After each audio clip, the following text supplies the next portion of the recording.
ये जो आप चीज देख रहे हो दिस इज अ फैन, और ये एक ऐसा पंखा है जिसके अंदर एक भी मूविंग पार्ट नहीं है, but somehow it is still able to create this much air flow. तो आप सोच रहे होगे कि हवा आ कहां से रही है, ये पता करने के लिए you have to watch the video. और इसी टेक्नोलॉजी पे बेस्ड एक लैपटॉप रिलीज होने वाला है कुछ ही हफ्तों में on CES, so we have to talk about this. This is called the ionic cooling engine by Ventiva. And पहली चीज जो मैंने इसके बारे में नोटिस की वो है इसका डिजाइन काफी सिंपल है। इसके मेन कूलर के अंदर सिर्फ दो कंपोनेंट्स है, एक ये ग्रिल और एक ये वायर, बस। एंड अगर हम इसे नॉर्मल फैन से कंपेयर करें तो ये इतना छोटा लगता है, and these are the different sizes you can get. But इस मेन कूलर के आसपास आपको एक दो चीजें और चाहिए। एक तो इसके ऊपर ये एक वेंट काइंड ऑफ थिंग लगती है, and secondly it needs a power supply, क्योंकि ये काफी हाई वोल्टेज पे काम करता है but very low current, kind like that mosquito killing racket you buy. और अच्छी बात यह है कि इस एक पावर सप्लाई के ऊपर आप ऐसे काफी सारे फैंस चला सकते हो। And shout out to mister Dave 2D, क्योंकि उनकी वीडियो से मैं काफी सारा इन्फॉर्मेशन ले रहा हूँ। सैडली इस कंपनी ने मेरे को कोई भी टेस्ट यूनिट नहीं भेजा। आई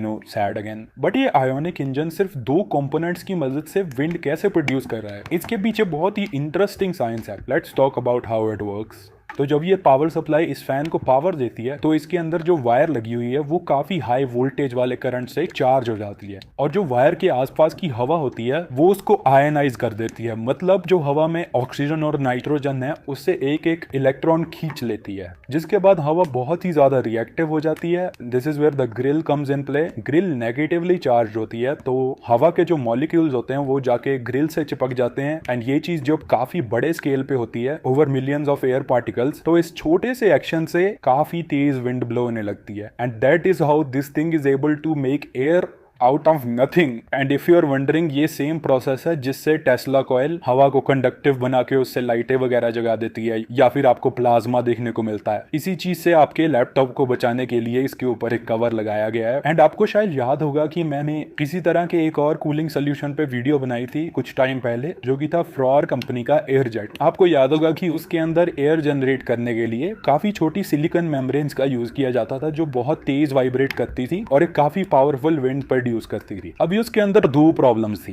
एक तो उसके अंदर जो मेम्ब्रेन्स थी वो काफी तेज वाइब्रेट करती थी, तो ऐसा पॉसिबल है कि उसकी वाइब्रेशंस की वजह से कोई आपका लैपटॉप का कंपोनेंट खराब हो जाए। But obviously this ionic cooler doesn't even move an inch because of the science stuff that I told you. तो ये वाली प्रॉब्लम तो इसमें नहीं आएगी। And the second problem with the airjet was कि ये बहुत ही ज्यादा पावर हंग्री था। जैसे अगर हम इसे एक नॉर्मल फैन से कंपेयर करें तो with 10 watts of energy a normal fan produces about 1.3 to 1.5 CFM of airflow which is cubic feet per minute। वहीं पे फ्रॉर का एयरजेट 10 वॉट्स ऑफ एनर्जी पे 0.42 CFM देता था, which is less than half of a regular fan। वहीं पे ये ionic engine 1 CFM देता है 9 वॉट्स ऑफ एनर्जी पे, which is very comparable to a regular fan and that is the reason why it is good for laptops। इसीलिए जल्दी ही आपको एक नए लैपटॉप में देखने को मिलेगा। But like everything in life it also has its own problems। जैसे इसकी एक प्रॉब्लम तो ये है कि ये काफी कस्टम सोल्यूशन है, so obviously it's a lot more expensive than just a regular fan. जैसे आपको एक रेगुलर फैन 200 से 300 का देखने को मिल जाता है, कोई भी हो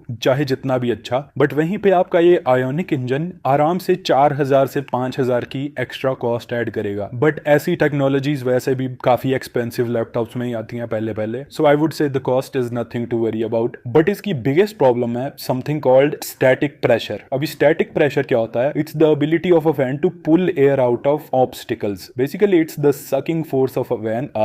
That sounds wrong। I'll explain it with an example। जैसा कि आपने लैपटॉप्स में देखा ही होगा कि उनके अंदर जहां पे फैंस होते हैं वो एरिया हमेशा ऐसी जगह पे होता है जहां पे फैन की सारी तरफ लैपटॉप के कंपोनेंट्स हो। एंड जो लैपटॉप फैंस होते हैं वो छोटी छोटी जगहों से एयर पुल करते हैं, जैसे कीबोर्ड के अंदर से, या फिर जो छोटी छोटी ग्रिल्स होती हैं आपके लैपटॉप के सारी तरफ। ये सब लैपटॉप फैंस इसीलिए कर पाते हैं क्योंकि they have a static pressure of 30 to 40 pascals, which is a good number. मतलब वो काफी छोटी मोटी जगहों से खींच पाते हैं हवा को। वहीं पे अगर हम एयरजेट की बात करें, जो कि इस चीज में एक्सेप्शनली गुड था, उसका स्टैटिक प्रेशर 1750 पास्कल्स का है। इसी वजह से वो वाटरप्रूफ मैश के थ्रू भी हवा को खींच पाता था। बट वहीं पे अगर हम इस आयोनिक इंजन की बात करें तो इसके अंदर स्टैटिक प्रेशर है सिर्फ 12 पास्कल्स का। या that is the reason why इस डेमो कूलर के अंदर एयर वेंट्स एकदम आयोनिक इंजन के ठीक ऊपर है। And that is the exact reason why इनकी वेबसाइट पे जितने भी लैपटॉप